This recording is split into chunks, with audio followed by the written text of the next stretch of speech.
Hello everyone. Just a couple of quick things for tonight, just heading into the weekend. But first I wanted to thank Vertical Cadence for a wonderful shout out on one of his recent videos. It was quite humbling to hear such nice words, and I've been a subscriber of his for a little while, and he makes really excellent videos. I'm certainly not even in the same league, so thanks very much for the shout out. Just to start off with tonight, I just wanted to go through a couple of things on the presuppositional apologetic that I've noticed. Nothing too substantial, just sort of shooting fish in a barrel a little bit. But just going to be a little bit nitpicky. I think that's okay, because Sai himself is not above nitpicking. And maybe that's where I'll start. I've noticed a lot of people get quite annoyed with Sai ten Bruggencate and his constant and consistent how do you know that? Do you know that for certain? Are you absolutely sure? And this is quite annoying, of course. And Sai is very good at being annoying. He seems to come into these debates as though he is somehow an authority and you are a subordinate, and he's controlling the debate. Of course, what underlies all of that is the fact that really he's a one-trick pony. He has to keep doing that. He has to take control of the debate, because of course his presupposition really doesn't have legs. So it's very important for him to control the debate in that fashion. And his annoying tactics are really, they're just sort of bully tactics. Now, of course, it is important for him to run this interference, because, as I've said, his presupposition doesn't really have legs to stand on. Now, sometimes people will turn the tables and they'll say, well, could you be wrong about everything you claim to know?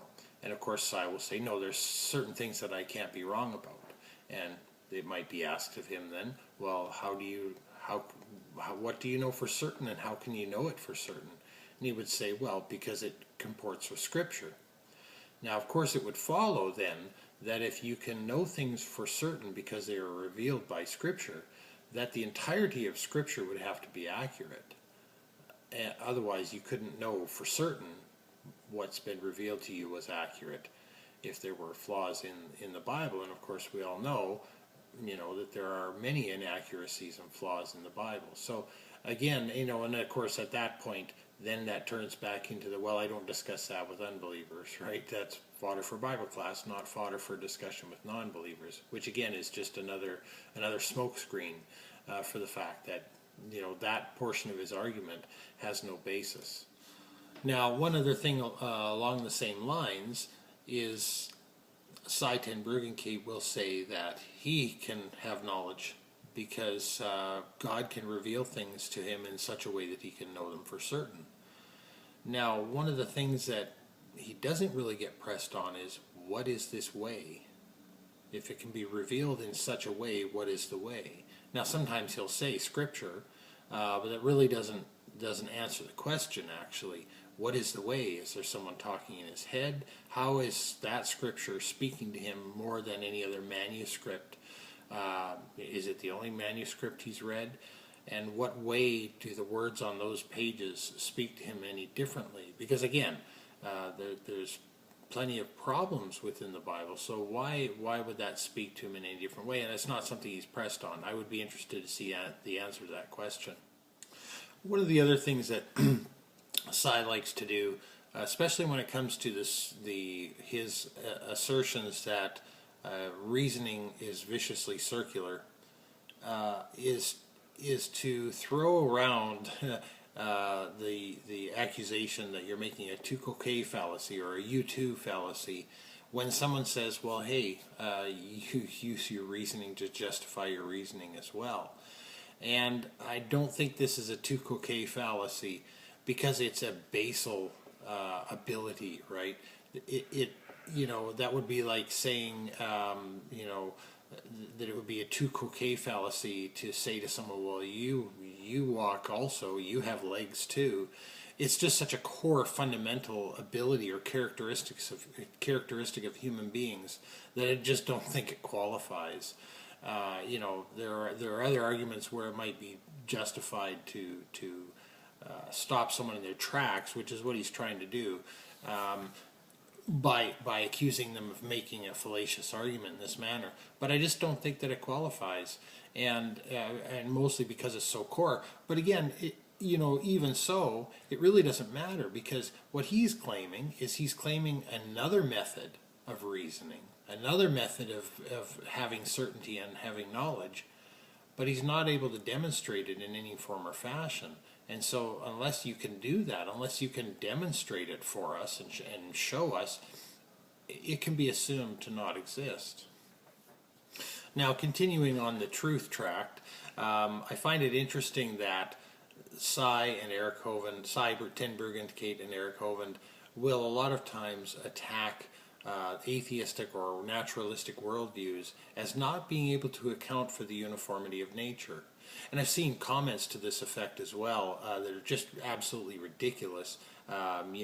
You can't account for uniformity of nature. When you get up in the morning, you should be careful. You won't know what's holding the bed down. Are you up, or will there be a floor beneath you? You won't know if the sun will come up tomorrow morning.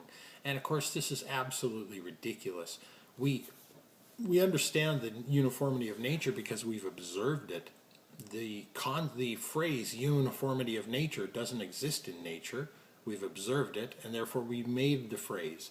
And let's not forget that humanity, because we've learned about the uniformity of nature, is the reason that we are, as time goes on, as time progresses, less and less steeped in these weird paranoid traditions of making up gods and other explanations for things like thunderstorms and volcanoes, because we've developed better methods of observation, of instrumentation, and have found out what the causation of these things are. And so the real ironic part to me is that the people who are saying that we can't account for the uniformity of nature are the ones who suggest its violation at various points in time in history.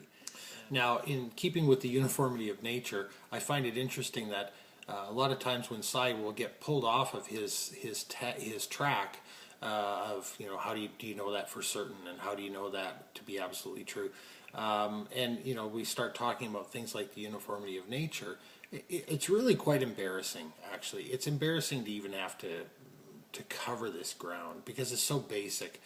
As babies, of course, we start out without a concept of the uniformity of nature. And it's an amazing thing to watch about babies, because they're great little scientists, right? They just test their environment, and eventually they learn about the uniformity of nature in that fashion, as we have done as a species. Now, again, it's embarrassing. When pushed into that corner, Cy has been known to say things like, well, you can't account for the uniformity of nature. How do you know that 5 minutes from now is going to be the same as 5 minutes ago?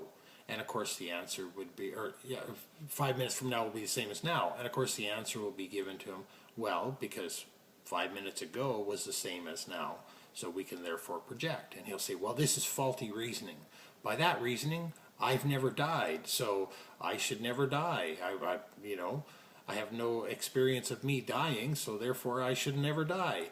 And again, this is just sad, because obviously our observation of people dying is not quite that myopic, right? We've observed that every human being in history has been mortal, has died. And so we can, through our reasoning, we can kind of figure out that individually we're probably not going to be the exception, right? So this is just a really, really lame attempt at trying to say you can't account for the uniformity of nature. But now, I don't want to beat the uniformity of nature thing to death, but well, he does. At any rate, I think it's interesting that he always keeps hammering the point home that you can't account for the uniformity of nature with your worldview. And I don't think it's actually necessary to anyway.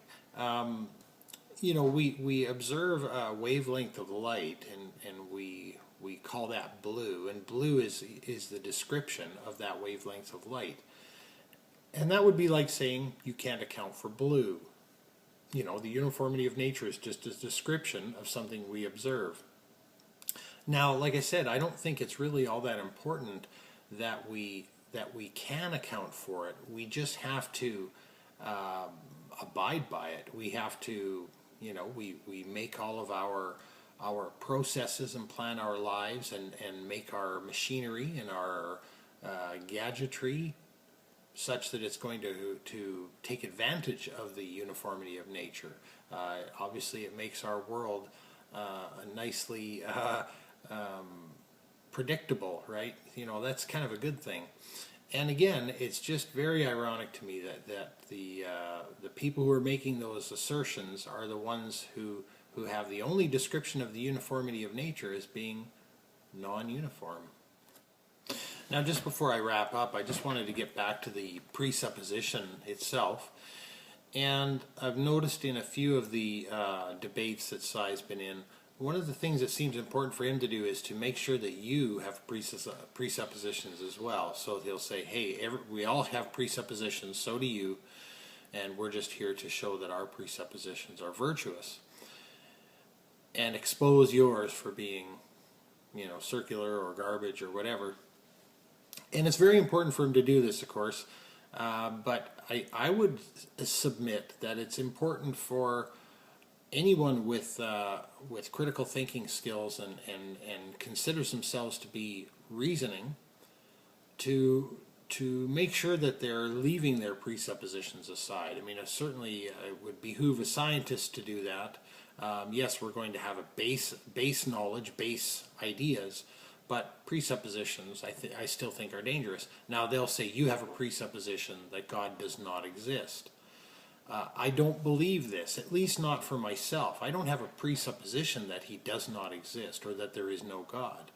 I have not seen evidence yet that is sufficient to lead me to a conclusion that he does exist, but I think that I'm still open to the possibility at the very least. And of course, most people that he'll ask the question of will actually say that. They'll say, he will ask them, is it impossible for the God of the Bible to exist? And most of the people he asks will say, no, it's not impossible. And yet he's still got to, in the debate scenario, make sure that he claims that they have presuppositions. So everybody's sort of starting on this equal footing. I'd probably be disappointed if I found out that the God of the Bible exists. You know, it'd sort of be like finding out your father was like, you know, the son of Sam or some other serial killer, you know. And I don't think I'm overstating that, right? Like, I mean, he only killed like everyone once, right? So, but anyway, I don't think I have a presupposition that he doesn't exist. But at any rate, I think to wrap this up for tonight, I think a lot of the annoying tactics that Cy ten Bruggencate uses are sort of real diversionary, and it's sort of like he walks into the room and he's just machine gunning, hoping that nobody will notice that he doesn't have pants on, right? And really, I think that is the case. Anyway, that's just a few thoughts for tonight. I'll compile some more serious videos in the future here, but really I just wanted to thank Veridical Cadence once again for the shout out. Hope everyone has a good weekend. Thanks for watching.